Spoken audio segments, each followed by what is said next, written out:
Dios le bendiga a todos mis queridos hermanos. Para mí es una gran bendición poder compartir el día de hoy la palabra de nuestro Dios. El tema que se propuso es Cristo en las figuras del Antiguo Testamento, basado en Lucas capítulo 24, versículo 27. Comenzamos. Cuando abrimos la palabra de Dios, vemos que desde el primer libro de la Biblia, el cual es Génesis, hasta el último, que es Apocalipsis, hay un solo hilo conductor, el cual es Cristo. Esto, hermano, no se trata de una colección de historias sueltas, sino de un relato divino perfectamente entrelazado que nos revela progresivamente el propósito eterno de Dios, que es la redención del hombre por medio de su Hijo. Jesús mismo nos afirmó esto mediante las Escrituras. En Juan capítulo 5, versículo 39, dice así: Escudriñad las Escrituras, porque a vosotros os parece que en ellas tenéis la vida eterna, y ellas son las que dan testimonio de mí. Asimismo, en el camino de Maús, después de su resurrección, explicó a sus discípulos todo lo que de él decían las Escrituras, comenzando desde Moisés y siguiendo por todos los profetas, según Lucas capítulo 24, versículo 27. En el idioma griego del Nuevo Testamento, la palabra tipos significa literalmente una impresión o una marca, y en sentido figurado se usa para referirse a un modelo, un ejemplo o una figura representativa de algo más grande y real. Vámonos al libro de Romanos, capítulo 5, versículo 14. Hoy, hermanos, vamos a usar mucha Biblia. Romanos, capítulo 5, versículo 14 dice: No obstante, reinó la muerte desde Adán hasta Moisés, aun en los que no pecaron a la manera de la transgresión de Adán, el cual es figura del que había de venir. Adán fue figura del que había de venir. Está enseñando que la vida y la experiencia de Adán prefiguraban la obra redentora de Cristo. De igual modo, el cumplimiento de esa figura recibe en el griego el nombre antítupos, que significa aquello que corresponde plenamente al tipo o la realidad de lo anunciado en la figura. Vámonos a Hebreos capítulo 9, versículo 24.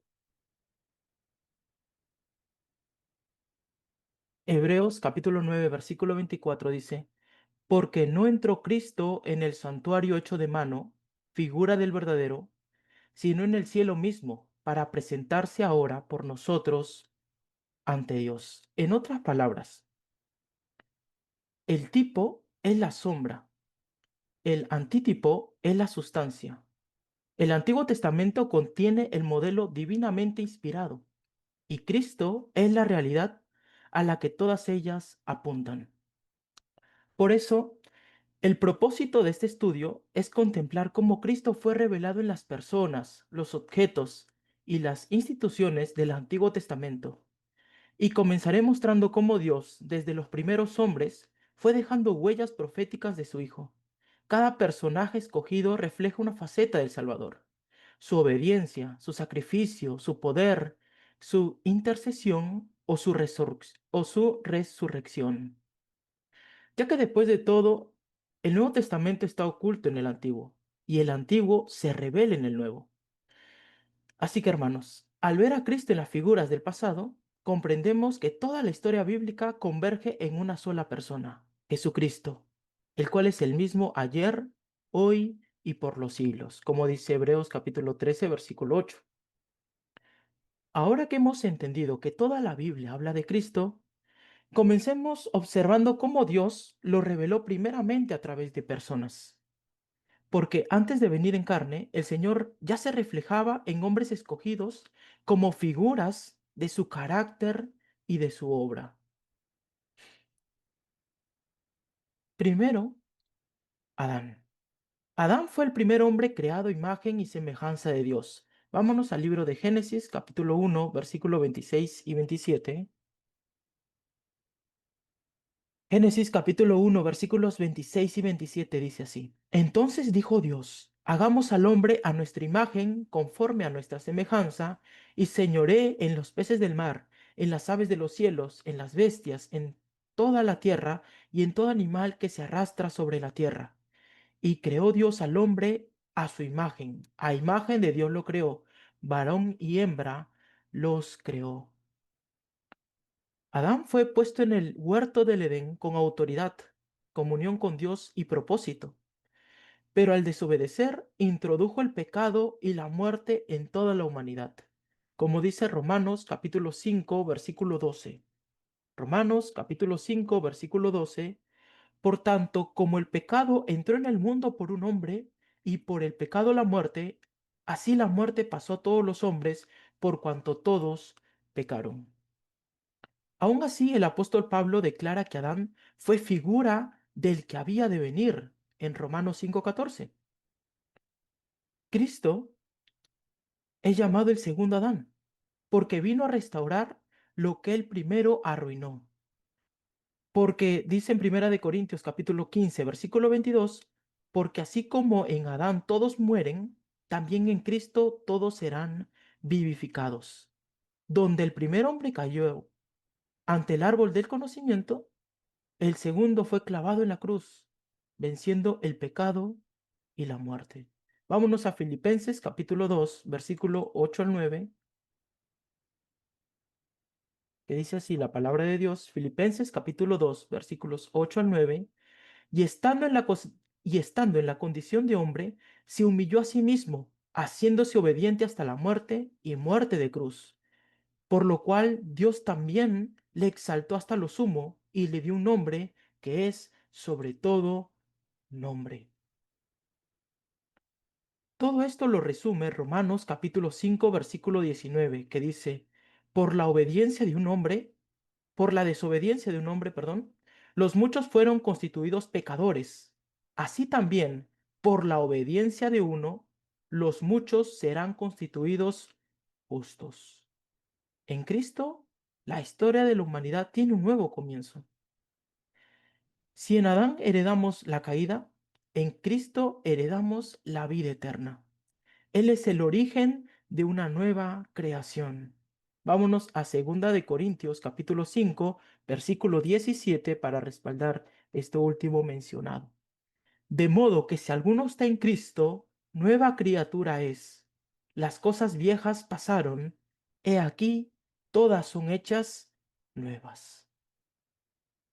Interesante, ¿verdad? Ahora, si en Adán vemos el principio de la redención, también encontramos otro personaje, el cual es Melquisedec, en el cual encontramos otro aspecto del mismo Cristo, el cual es su sacerdocio eterno. Vámonos a Génesis capítulo 14, versículos 18 al 20. Génesis capítulo 14, versículos 18 al 20, que dice así la palabra de Dios. Entonces Melquisedec, rey de Salem y sacerdote del Dios Altísimo, sacó pan y vino y le bendijo, diciendo, bendito sea Abraham del Dios Altísimo, creador de los cielos y de la tierra, y bendito sea el Dios Altísimo, que entregó tus enemigos en tu mano, y le dio a Abraham los diezmos de todo. En estos pasajes aparece un personaje misterioso, Melquisedec, rey de Salem y sacerdote del Dios Altísimo, el cual bendijo a Abraham y recibió de él los diezmos.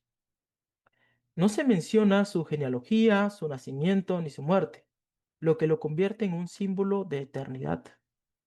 Dice el Salmo 110:4, tú eres sacerdote para siempre según el orden de Melquisedec. El autor de Hebreos explica que Cristo cumple este orden superior, no basado en linaje humano, sino en poder divino. Dice Hebreos 7:17, teniendo testimonio de que tú eres sacerdote para siempre. Mientras los sacerdotes levitas ofrecían sacrificios diariamente, Cristo ofreció uno solo, el cual fue perfecto y suficiente. Dice en Hebreos capítulo 10, versículo 12, lo siguiente. Hebreos capítulo 10, versículo 12, pero Cristo, habiendo ofrecido una vez para siempre un solo sacrificio por los pecados, se ha sentado a la diestra de Dios. Él no necesita entrar repetidamente al santuario, porque su sangre abrió un camino eterno. Dice en Hebreos capítulo 9 versículos 11 al 12, pero estando ya presente Cristo, sumo sacerdote de los bienes venideros, por el más amplio y más perfecto tabernáculo, no hecho de manos, es decir, no de esta creación, y no por sangre de machos cabríos ni de becerros, sino por su propia sangre, entró una vez para siempre en el lugar santísimo, habiendo obtenido eterna redención. Melquisedec es la sombra perfecta del sacerdocio eterno de Cristo, porque combina la realeza, el sacerdocio y la justicia en una sola figura. Para estudiar un poco más, vamos al libro de Hebreos, otra vez, capítulo 7, versículo 25, dice, por lo cual puede también salvar perpetuamente a los que por él se acercan a Dios, viviendo siempre para interceder por ellos. Este versículo lo declara con majestad. Hoy tenemos un sumo sacerdote que no falla, no cambia y no muere.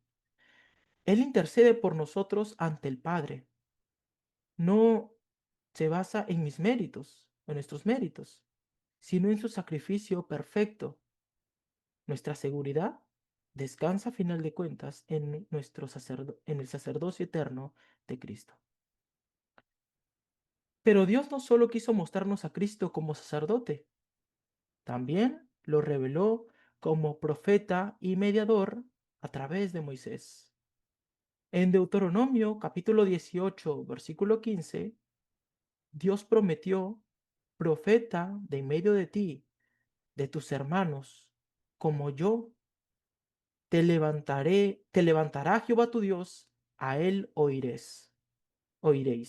Pedro cita este versículo en Hechos capítulo 3, versículo 23. Hechos capítulo 3 versículos 22 al 23 dice así, porque Moisés dijo a los padres, el Señor vuestro Dios os levantará profeta de entre vuestros hermanos como a mí. A él oiréis en todas las cosas que os hable, y toda alma que no oiga a aquel profeta será desarraigada del pueblo. Y esto lo aplica directamente a Cristo. Moisés fue mediador del antiguo pacto, fue libertador de Israel y portador de la ley. Cristo es mediador del nuevo pacto, libertador del pecado y portador de la gracia. Dice en Juan 1:17, la ley por medio de Moisés fue dada, pero la gracia y la verdad vinieron por medio de Jesucristo. Así como Moisés ascendió al monte Sinaí para hablar con Dios, Cristo ascendió al monte de la transfiguración revelando su gloria, como dice Mateo 17, versículos 2 al 3. Moisés rogó por un pueblo rebelde. Cristo intercede aún por los suyos, como dice Romanos capítulo 8, versículo 34. Moisés liberó a Israel del faraón. Cristo nos liberó del poder del pecado y de Satanás, como dice Colosenses capítulo 1, versículos 13 al 14. Entonces, hermanos, Moisés sacó a un pueblo de la esclavitud física. Cristo nos saca de la esclavitud espiritual. Uno dio pan del cielo, el otro se convirtió en el pan del cielo. Dice en Primera de Timoteo, capítulo 2, versículo 5, Primera de Timoteo, capítulo 2, versículo 5, porque hay un solo Dios y un solo mediador entre Dios y los hombres, Jesucristo, hombre. Cristo es el verdadero mediador entre Dios y los hombres. Él no solo habló de parte de Dios, sino que nos llevó a la presencia de Dios. Escuchar su voz y obedecerle es la respuesta natural a su gracia. Asimismo, a través de un profeta renuente llamado Jonás, Dios nos anunciaría el misterio más glorioso de todos, la resurrección. Este es el último personaje que vamos a ver y ya luego continuamos con el punto número 2. Jonás. Dice en Mateo capítulo 12, versículo 40, Como estuvo Jonás en el vientre del gran pez 3 días y 3 noches, así estará el Hijo del Hombre en el corazón de la tierra 3 días y 3 noches. Jonás fue una figura profética viva de la muerte, sepultura y resurrección de Cristo. El profeta desobediente fue tragado por el mar. Este es símbolo del juicio divino, pero fue devuelto a la vida por la misericordia de Dios. Eso lo leemos, hermanos, en Jonás capítulo 2, versículo 10.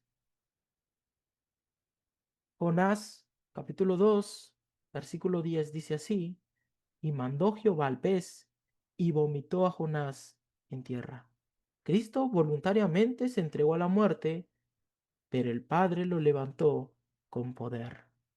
Dice en Hechos capítulo 2, versículo 24, al cual Dios levantó, sueltos los dolores de la muerte, por cuanto era imposible que fuese retenido por ella. Así como Jonás fue enviado a Nínive para predicar arrepentimiento, Cristo envió a sus discípulos a predicar el Evangelio al mundo entero, como lo encontramos en Mateo capítulo 28, versículo 19. La experiencia del profeta anticipó el triunfo de nuestro Salvador. Por eso sabemos que Jonás salió vivo del abismo del mar. Cristo salió victorioso del abismo de la muerte. Interesante cómo estos personajes, a final de cuentas, nos llevan a un mensaje claro acerca de nuestro Redentor. Hemos visto cómo Dios reveló a Cristo a través de estos hombres. En Adán, la imagen caída restaurada. En Melquisedec, el sacerdocio eterno. En Moisés, la mediación divina. Y en Jonás, la victoria sobre la muerte. Pero la revelación no termina allí. Ahora también veremos algo aún más profundo, como los objetos y símbolos del Antiguo Testamento. Cosas aparentemente simples como pan, roca o un cordero eran también retratos del Salvador que habría de venir. Todo el sistema de adoración israelita, sacrificios, fiestas, utensilios y ceremonias, tenía un propósito pedagógico: mostrar al pueblo la santidad de Dios, su necesidad de expiación y la promesa del Mesías que cumpliría todo en perfección. El autor del libro de Hebreos lo expresa con claridad. Todo sacerdote se presenta cada día ministrando y ofreciendo muchas veces los mismos sacrificios que nunca pueden quitar los pecados, pero Cristo, habiendo ofrecido una vez para siempre un solo sacrificio por los pecados, se ha sentado a la diestra de Dios. Esto nos dice el libro de Hebreos capítulo 10, versículos 11 al 12.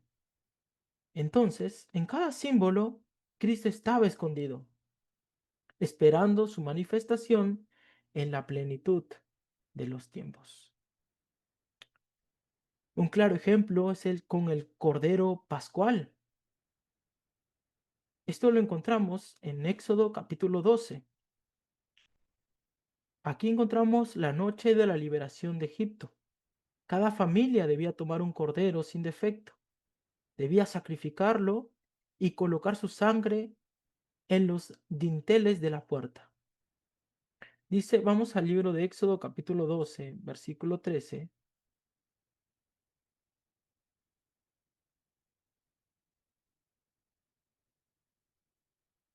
Y la sangre os será por señal en las casas donde vosotros estéis, y veré la sangre y pasaré de vosotros, y no habrá en vosotros plaga de mortandad cuando hiera la tierra de Egipto. Este acto no fue un ritual vacío, fue una profecía visual del sacrificio de Cristo. En el Nuevo Testamento, Juan el Bautista señaló a Jesús diciendo en Juan 1:29, Juan capítulo 1, versículo 29, el siguiente día vio Juan a Jesús que venía a él y dijo: He aquí el Cordero de Dios que quita el pecado del mundo. Asimismo, Pablo en Primera de Corintios capítulo 5 versículo 7 dice, limpiaos pues de la vieja levadura para que seáis nueva masa, sin levadura como sois, porque nuestra Pascua, que es Cristo, ya fue sacrificada por nosotros. Y Pedro también añadió en Primera de Pedro capítulo 1 versículos 18 al 19 lo siguiente: sabiendo que fuisteis rescatados de vuestra vana manera de vivir, la cual recibisteis de vuestros padres, no con cosas corruptibles como oro o plata, sino con la sangre preciosa de Cristo, como de un cordero sin mancha y sin contaminación. Este cordero pascual debía ser sin defecto. Esto lo encontramos en Éxodo capítulo 12, versículo 5. Cristo fue sin pecado. Vámonos a Hebreos capítulo 4, versículo 15, que dice así, porque no tenemos un sumo sacerdote que no pueda compadecerse de nuestras debilidades, sino uno que fue tentado en todo según nuestra semejanza, pero sin pecado. Su sangre marcó el umbral de mi vida, de nuestra vida, librándonos del juicio divino. En él, en Jesús, se cumple lo dicho por Isaías en el capítulo 53, versículo 7. Isaías capítulo 53, versículo 7. Angustiado él y afligido, no abrió su boca. Como cordero fue llevado al matadero, y como oveja delante de sus trasquiladores, enmudeció, y no abrió su boca. Si el cordero nos habla del sacrificio de Cristo, ahora vamos a ver lo que significa el maná. El maná nos habla de su provisión constante. El maná, el pan de vida. Durante 40 años, Dios alimentó a Israel con maná, el pan del cielo. Dice en Éxodo capítulo 16, versículo 4. Y Jehová dijo a Moisés, he aquí, yo os haré llover pan del cielo, y el pueblo saldrá y recogerá diariamente la porción de un día, para que yo lo pruebe si anda en mi ley o no. Jesús explicó su significado en Juan capítulo 6, versículos 32 al 33, que dice así, no os dio Moisés el pan del cielo, mas mi Padre os da el verdadero pan del cielo, porque el pan de Dios es aquel que descendió del cielo y da vida al mundo. Luego también dijo con poder en Juan capítulo 6, versículo 35, yo soy el pan de vida. El que a mí viene nunca tendrá hambre. El maná sostenía físicamente, sí, para que ellos puedan resistir en el desierto, pero Cristo sustenta espiritualmente. El maná debía recogerse cada mañana, recordando que la dependencia de Dios es diaria. Así también nosotros necesitamos alimentarnos de Cristo cada día mediante su palabra y su presencia, como dice Mateo 4:4.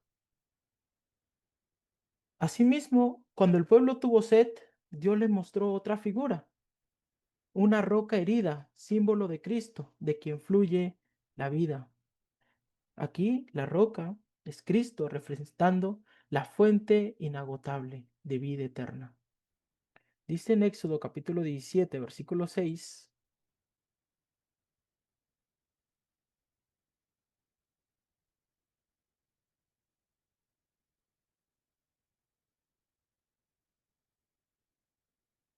he aquí yo estaré delante de ti, ahí sobre la peña en Horeb, y golpearás la peña, y saldrán de ella aguas, y beberá el pueblo, y Moisés lo hizo así en presencia de los ancianos de Israel.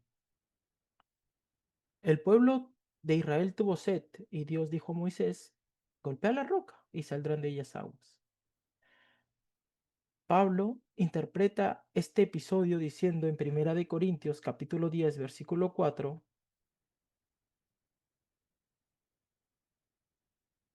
y todos beberán la misma bebida espiritual, porque bebían de la roca espiritual que los seguía, y la roca era Cristo. Cuando Cristo fue herido en la cruz, de su costado brotaron sangre y agua, símbolo de redención y vida. Esto lo encontramos en Juan capítulo 19, versículo 34. Pero el Señor también usó una imagen sorprendente, además de estas tres ya mencionadas: una serpiente levantada que apuntaba al Cristo crucificado. Dice en Números capítulo 21 versículos 8 al 9, Números capítulo 21 versículos 8 al 9, y Jehová dijo a Moisés: hazte una serpiente ardiente y ponla sobre un asta, y cualquiera que fuere mordido y mirare a ella vivirá. Y Moisés hizo una serpiente de bronce y la puso sobre un asta, y cuando alguna serpiente mordía a alguno, miraba la serpiente de bronce y vivía. El pueblo fue castigado con serpientes venenosas. Si leemos el libro de Números. Dios ordenó a Moisés levantar una serpiente de bronce en un asta, y quien la mirara viviría. Jesús aplicó esta figura a sí mismo en Juan capítulo 3 versículos 14 al 15. Juan capítulo 3 versículos 14 al 15. Y como Moisés levantó la serpiente en el desierto, así es necesario que el Hijo del Hombre sea levantado, para que todo aquel que en él cree no se pierda, mas tenga vida eterna. La serpiente simboliza el pecado juzgado. Cristo fue hecho pecado por nosotros. Vamos a 2 Corintios, capítulo 5, versículo 21, para sustentar esto. 2 Corintios, capítulo 5, versículo 21, dice así: al que no conoció pecado, por nosotros lo hizo pecado, para que nosotros fuésemos hechos justicia de Dios en él. Para que, al final de cuentas, hermanos, para que al mirar con fe seamos sanados del veneno del pecado. Y finalmente, Dios mostró su deseo eterno de habitar con su pueblo, y esto se cumpliría plenamente en Cristo.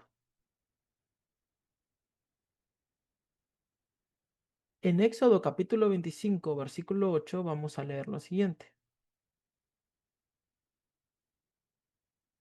Éxodo 25, 8. Y harán un santuario para mí, y habitaré en medio de ellos. Eso es lo que Dios mandó. El tabernáculo fue una representación visible de la presencia de Dios.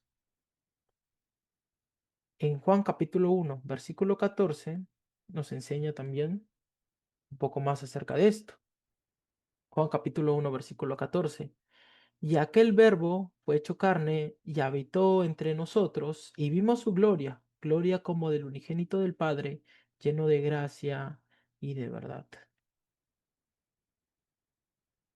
Jesús es el cumplimiento perfecto de esa figura, Dios habitando entre los hombres. Cada elemento del tabernáculo habla de él. El altar de bronce representa su sacrificio, la mesa del pan, su provisión, el candelero, su luz, el velo rasgado, su cuerpo abierto para darme acceso al Padre. Esto lo vamos a leer también en Hebreos capítulo 10, versículos 19 al 20, que dice así: así que, hermanos, teniendo libertad para entrar en el lugar santísimo por la sangre de Jesucristo, por el camino nuevo y vivo que Él nos abrió a través del velo, esto es, de su cuerpo. Cada símbolo del Antiguo Testamento apuntaba a una verdad celestial, pero Dios también usó las instituciones mismas Además de estos símbolos, como el sacerdocio, los sacrificios, los pactos, para revelar el corazón de su plan. En ellas encontramos la obra completa de Cristo, su mediación, su sacrificio y su pacto eterno. Así que ahora vamos a ver la tercera parte, además de ver que Cristo fue revelado a través de personajes bíblicos, Cristo a través también de símbolos, Cristo también es revelado a través de instituciones del Antiguo Testamento. Cristo es el mediador perfecto, el gran sumo sacerdote. En Levítico capítulo 16 podemos ver cómo durante el día de la expiación, el sumo sacerdote entraba una vez al año al lugar santísimo para ofrecer sangre por los pecados del pueblo. Pero Hebreos capítulo 9 versículos 11 al 12 nos revela una gran verdad. Hebreos capítulo 9 versículos 11 al 12. Pero estando ya presente Cristo, sumo sacerdote de los bienes venideros, por el más amplio y más perfecto tabernáculo, no hecho de manos, es decir, no de esta creación, y no por sangre de machos cabríos ni de becerros, sino por su propia sangre, entró una vez para siempre en el lugar santísimo, habiendo obtenido eterna redención. Cristo, como sumo sacerdote de los bienes venideros, entró una vez y para siempre en el santuario celestial con su propia sangre, obteniendo eterna redención. Cristo no ofreció sangre ajena, sino la suya, no una vez al año, sino una vez y para siempre. Ahora está sentado a la diestra de Dios, intercediendo por nosotros. Eso lo encontramos en Hebreos capítulo 7, versículo 25. Por lo cual puede también salvar perpetuamente a los que por él se acercan a Dios, viviendo siempre para interceder por ellos. Cristo es el sumo sacerdote perfecto, pero también es el sacrificio perfecto que él mismo ofreció. El sistema sacrificial del Antiguo Testamento mostraba que el pecado requería la muerte, requería que alguien muera.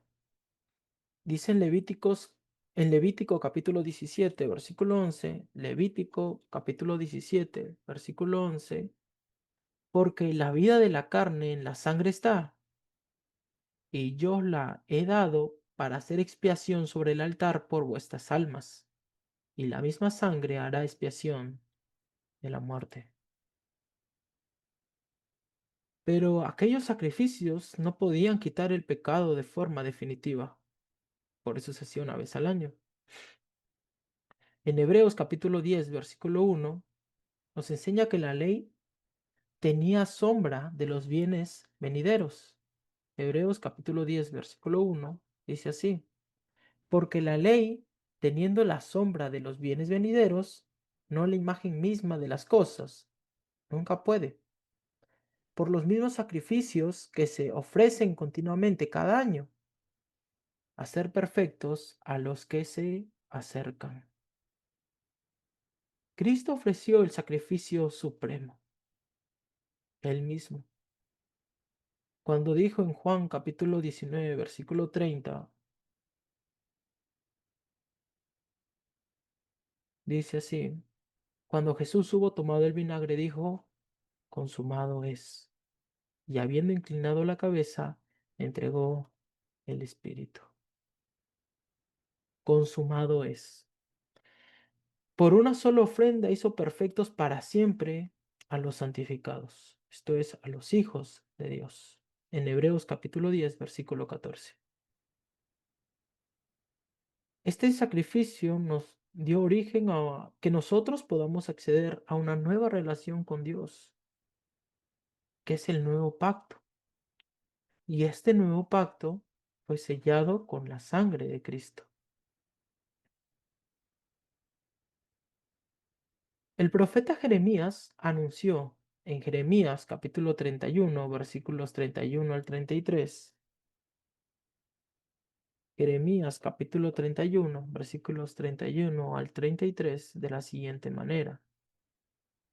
He aquí que vienen días, dice Jehová, en los cuales haré nuevo pacto con la casa de Israel y con la casa de Judá. No como el pacto que hice con sus padres el día que tomé su mano para sacarlos de la tierra de Egipto, porque ellos invalidaron mi pacto. Aunque fui yo un marido para ellos, dice Jehová, pero este es el pacto que haré con la casa de Israel después de aquellos días, dice Jehová. Daré mi ley en su mente y la escribiré en su corazón, y yo seré a ellos por Dios, y ellos me serán por pueblo. Jesús cumplió esta promesa. En Lucas capítulo 22, versículo 20, Lucas capítulo 22, versículo 20, que dice, esta copa es el nuevo pacto en mi sangre. Ahora no vivimos bajo la letra, no vivimos bajo la ley, sino bajo el Espíritu. Dice en 2 capítulo 3, versículo 6, el cual asimismo nos hizo ministros competentes de un nuevo pacto, no de la letra, sino del Espíritu, porque la letra mata, mas el Espíritu vivifica. Nuestra relación con Dios ya no depende de tablas de piedra, sino de un corazón transformado. Eso es lo que Cristo hizo. Vámonos al libro también de Ezequiel, capítulo 36, versículos 26 y 27. Ezequiel, capítulo 36, versículos 26 y 27 dice así: Os daré corazón nuevo, y pondré espíritu nuevo dentro de vosotros, y quitaré de vuestra carne el corazón de piedra, y os daré un corazón de carne, y pondré dentro de vosotros mi espíritu, y haré que andéis en mis estatutos, y guardéis mis preceptos, y los pongáis por obra. Al ver todo esto, entendemos que nada en la Biblia fue casualidad. Desde Adán hasta el nuevo pacto, todo apuntaba al mismo destino, la cruz. Ahora podemos cerrar este recorrido recordando que toda la escritura y toda nuestra vida tiene a Cristo en el centro. Cada persona, cada objeto y cada institución del Antiguo Testamento fue en realidad una, una flecha que apuntaba a la cruz. Nada en las escrituras fue casual o para decorar. Todo tenía un propósito divino. En Cristo esas figuras alcanzaban su plenitud. Como un pequeño recordatorio, Él es el Cordero que quita el pecado, el sacerdote que intercede, el pan que sustenta, la roca que da agua viva, el profeta que revela al Padre, el tabernáculo donde Dios habita, el mediador del nuevo pacto que nos reconcilia con Él. Como dice en 2 de Corintios capítulo 1 versículo 20, todas las promesas de Dios son en Él. A ver, 2 de Corintios capítulo 1 versículo 20 dice, porque todas las promesas de Dios son en Él sí y en Él amén, por medio de nosotros, para la gloria de Dios. Esta verdad no es solo una enseñanza teológica, es una invitación personal a cada uno de nosotros. Todo en la Biblia apunta a Cristo, pero también todo en nuestra vida debería asimismo apuntar hacia Cristo. El Antiguo Testamento nos enseña a buscar a Cristo en cada página. El Nuevo nos invita a seguirlo en cada paso. Así que al terminar este estudio, quiero dejar una pregunta abierta en nuestros corazones. Si toda la Escritura tiene su centro en Cristo, ¿está Él también en el centro de nuestra vida? Cuando leemos la Biblia, ¿lo buscamos a Él? ¿Realmente lo buscamos a Él? ¿O solo buscamos lo que necesitamos? Y cuando otros nos miran, ¿pueden ver en nosotros la figura de Cristo? Estas preguntas, a final de cuentas, hermanos, no son retóricas, son más espirituales para nutrirnos. Porque el propósito de estudiar estas figuras no es solo entender símbolos antiguos, sino ver al Cristo vivo, que sigue obrando en nosotros hasta el día de hoy. Este estudio nos recuerda que la Biblia no es un conjunto de textos aislados, nuevamente repito, sino una historia unificada escrita por un solo autor, Dios, que revela un solo Salvador, Cristo. Y ese Salvador, el mismo que fue anunciado desde antes, hoy quiere ser revelado en nuestras vidas. Por eso dice en Hebreos capítulo 13, versículo 8, Jesucristo es el mismo ayer y hoy y por los siglos. Este ha sido, hermanos, el mensaje del día de hoy. Que Dios los bendiga grandemente.